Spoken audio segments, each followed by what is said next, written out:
Em nome do Pai, do Filho e do Espírito Santo. Amém. Louvado seja o nosso Senhor Jesus Cristo. Querido irmão, querida irmã, nós estamos neste domingo na 12ª semana do Tempo Comum.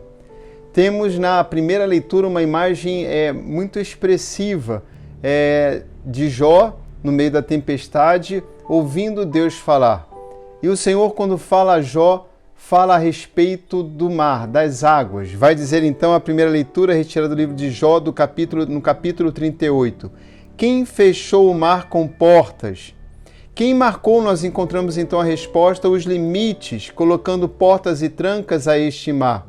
Quem foi que limitou a arrogância das ondas do mar?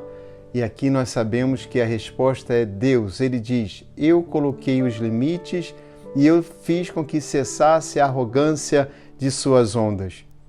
Também nós nos encontramos diante do Evangelho retirado de Marcos, no capítulo 4, nesta dinâmica, os discípulos com Jesus no meio do mar, uma tempestade, ventos fortes e com ondas que vão enchendo vão enchendo de água a barca onde se encontram os discípulos e Jesus. Com uma grande diferença. Os discípulos estão profundamente amedrontados, medo de perder a vida. Estão ali lutando contra a força dos ventos e das águas que enchem a barca, e Jesus dormindo. É neste momento que nós vemos a grandeza de Jesus, na medida em que, assim como na primeira leitura, Jesus manifesta o seu poder. Jesus acorda, é acordado, levanta-se e então diz ao vento e ao mar, silêncio, cala-te. E os discípulos ficam espantados e se questionam, mas quem é este a quem o vento e o mar obedecem? Somente o Senhor, ou aquele que criou o céu e a terra, aquele que compartilha com o Pai do grande mistério também, o mistério da criação, teria este grande poder. Vento e o mar.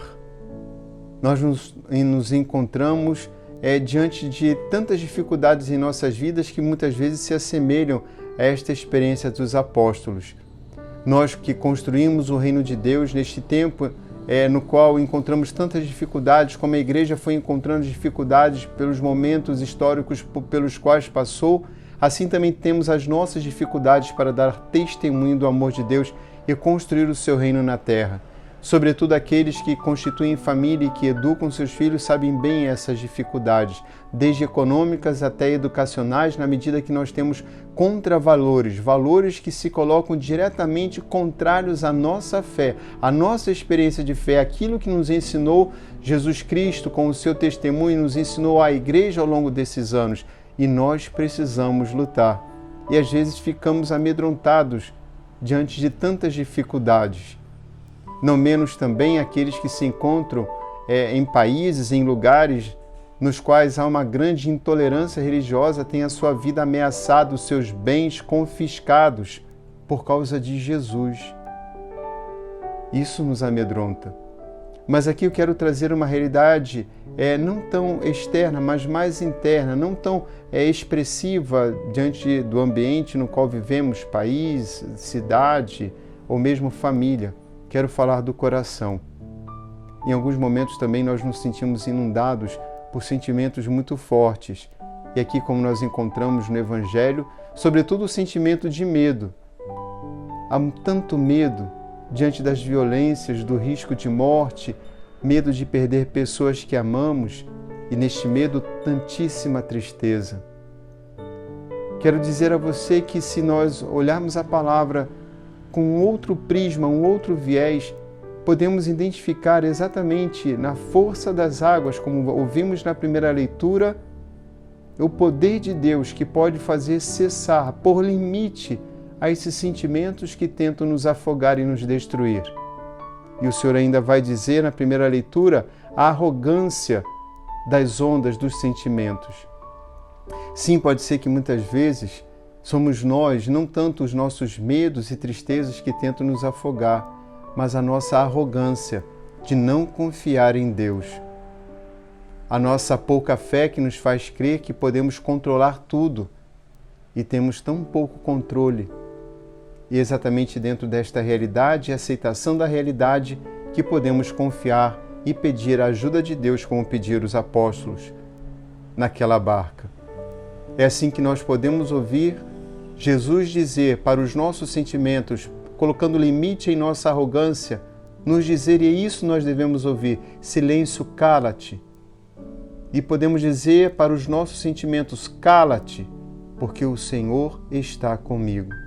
Na segunda leitura nós encontramos uma expressão muito clara, muito própria de São Paulo, dizendo que o Senhor morreu por todos, morreu por nós, e que nós também morremos com o Senhor para viver uma vida nova com o Senhor.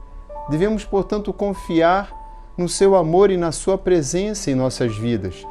A segunda leitura está em 2 Coríntios, no capítulo 5. Lá nós vamos ler que o amor de Cristo nos pressiona, por aquele que morreu e ressuscitou por amor a nós.